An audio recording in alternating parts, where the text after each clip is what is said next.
So I have three main objections that I've encountered. Um, and so the first one of these is that sacralism necessarily leads to a mere cultural Christianity Hmm.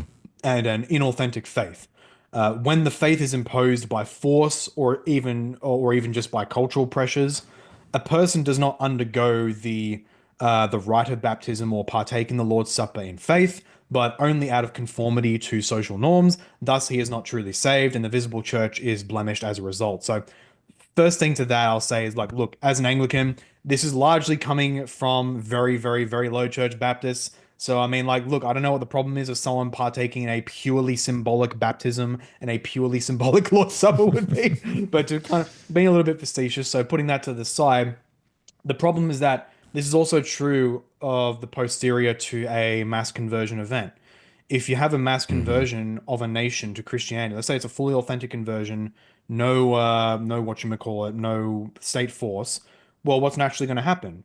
From that mass conversion, you create a Christian culture such that now it becomes self-propelling, at least the external norms of it become self-propelling in a way where now later generations of Christians or people growing up in that society may not necessarily internally authentically believe everything, and yet they're carried along anyway by the external norms. That's a good Cultural point.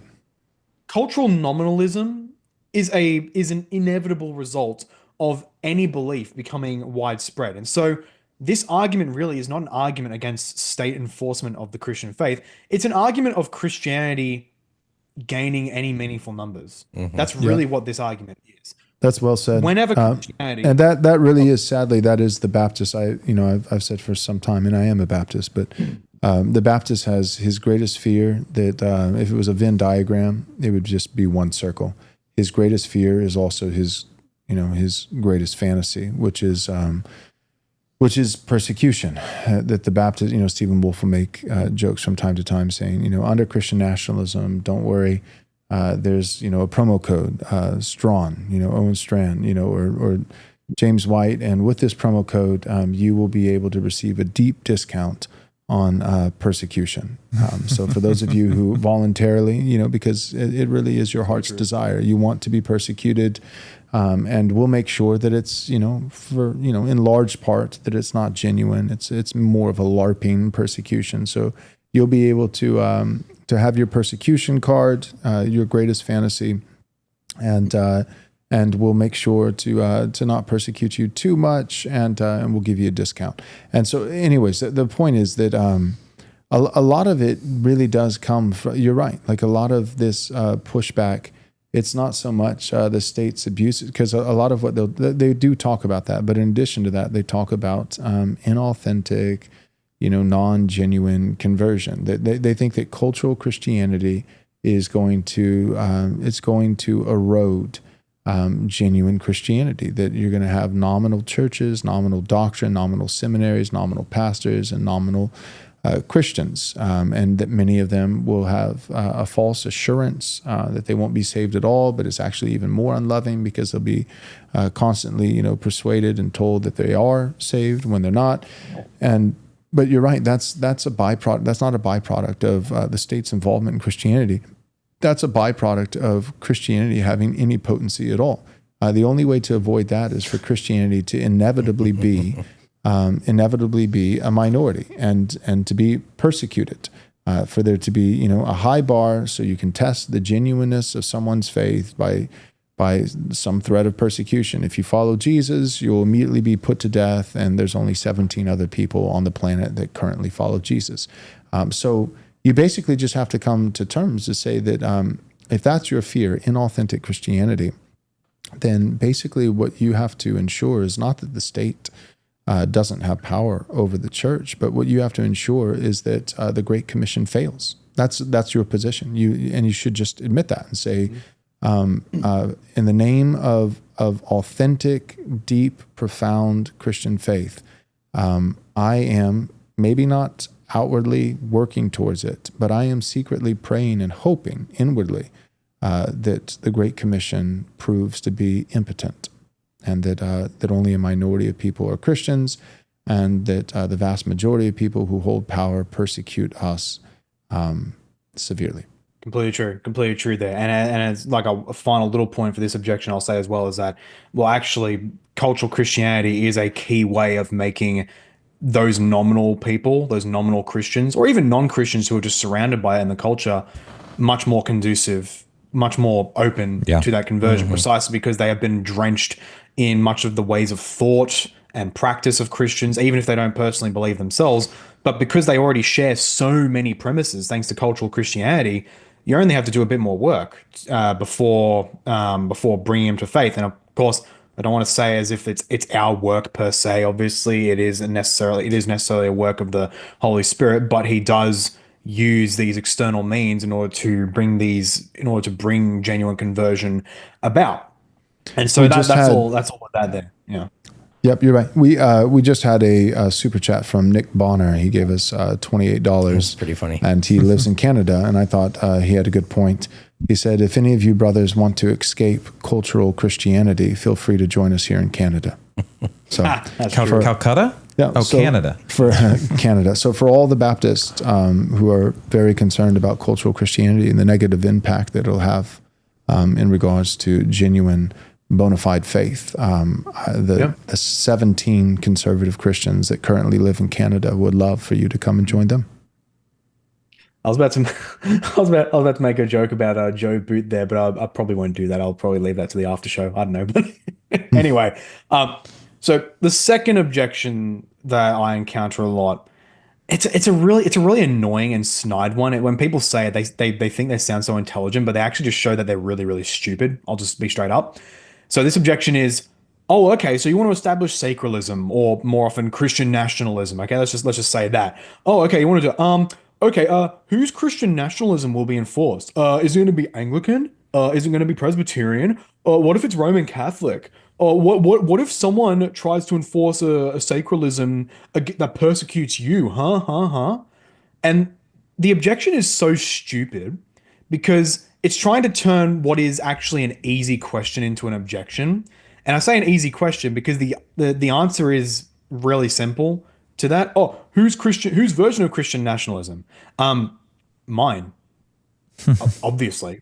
Who else's? Am I gonna say I'm an Anglican, but actually we should enforce Eastern Orthodoxy, what with their icon worship and their Hazzikazim and all that, and their Putin worship. Yeah, I'm gonna say no. I'm obviously gonna say my version of Christian nationalism, and the Romanist is going to say, well, my version, which will likely be integralism, or the Eastern Orthodox guy will say my version, which would basically be Caesaropapism, although some of them don't like that, but that's just the reality of Eastern Orthodoxy for a long time.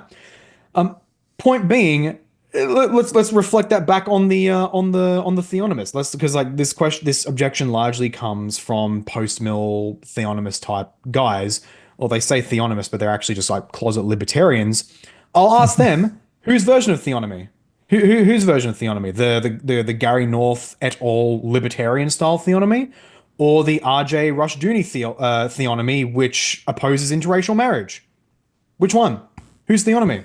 Why are we going to do this version of theonomy? That version of theonomy?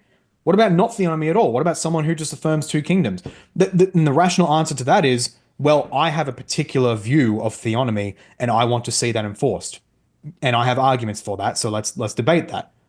That's a fair enough answer. That is the answer you give when someone asks, "Oh, whose version of this and that?" My version, because I'm arguing for my version. And likewise, we would say here with sacralism or Christian nationalism, whoever's talking, when they give this objection, I simply respond, my version of Christian nationalism, because I am arguing for my version of Christian nationalism.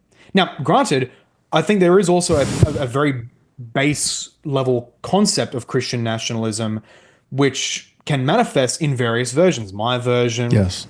Stephen Wolf's, and like we agree 95% of the way, and other persons. And although these are distinct visions of Christian nationalism, they do share a very basic core.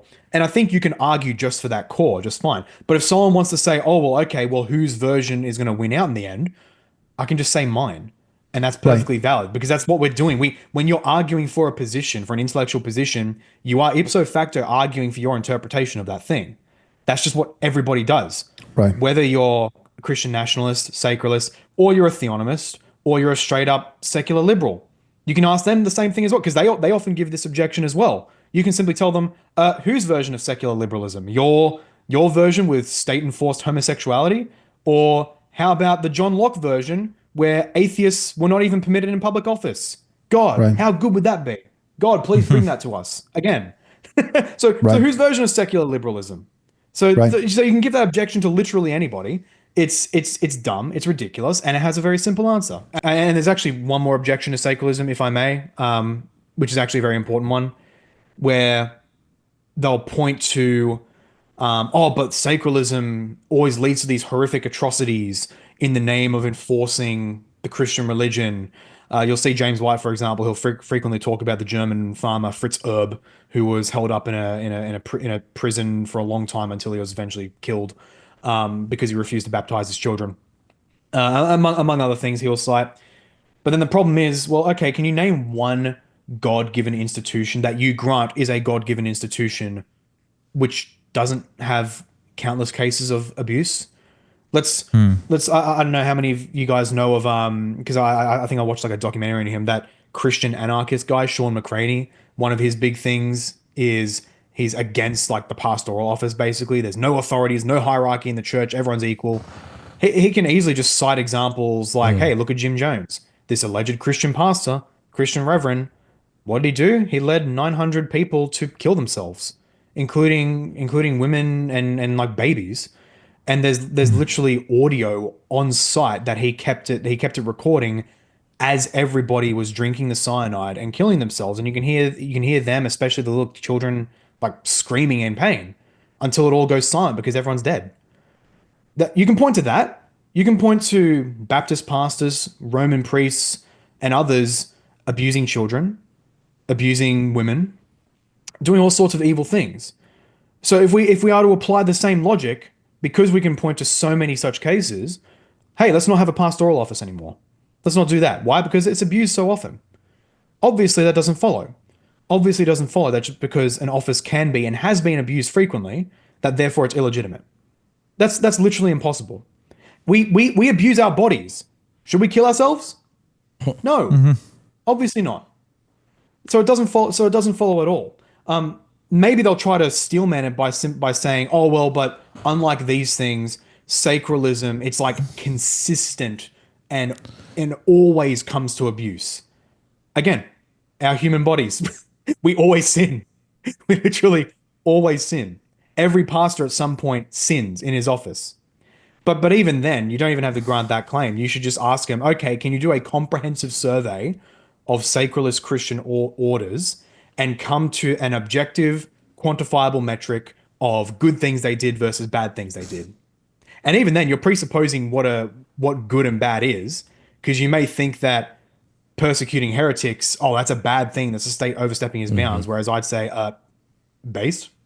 So so yeah, it's a very silly objection, and that's the last one I think is necessary to deal with. Every office is abused, every institution is abused, as even these theonomous types will say. There is no such thing as religious neutrality. It's not whether you have a state religion, but which. And Yeah. so I want to reframe that against them and by saying there's never a state that doesn't have sacralism. It's not a case of whether you have sacralism or not. It is what sacralism you have. We have a Christian sacralism? Will you have Christian cultural and legal hegemony? Or will you have the GAE, the global American empire? Which one? And I say my piece.